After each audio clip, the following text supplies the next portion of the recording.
The big challenge is the way people think about issues and even imagine whether things are possible to change or not.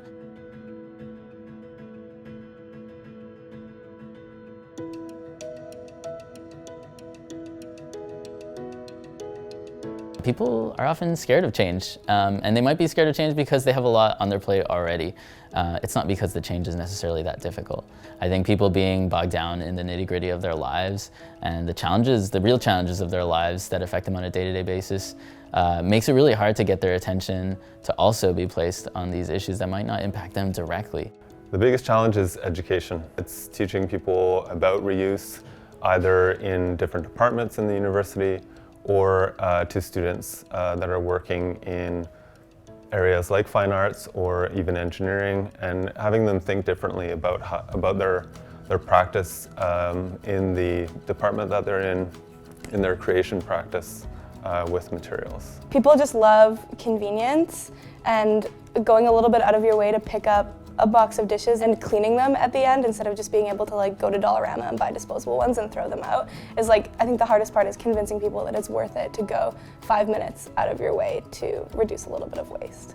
I think thinking about waste is the most important thing. Before we start throwing things away, we should think about where we're getting our waste from and what we can do to mitigate that. So really just rethinking waste, taking a couple of moments in your day to think about, where did this coffee cup come from, and why do I have it with me, and do I need it, and is there something I can do? I think it's just thinking differently.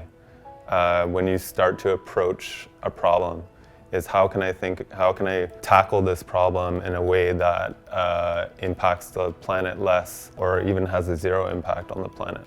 So what I would really like to see Concordia become is a place where we showcase really innovative approaches to waste management, where people in the community are highly aware of what we're doing and why we're doing it. But not only that, that they're excited about it, and that the initiatives that we have going are fun and interesting and truly educational and integrated with the academic program. I would love to see Concordia go zero waste. It would be absolutely amazing. I think that is a huge part of my ideal future in terms of Concordia and in terms of waste.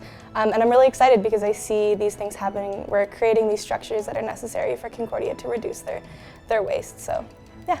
My ideal future in regards to waste at Concordia is to put myself out of a job, essentially. If I don't have to deal with waste at Concordia because there isn't any waste at Concordia, that would be the ideal. But to continually educate the Concordia community here and outside of the university about waste and different ways of approaching zero waste.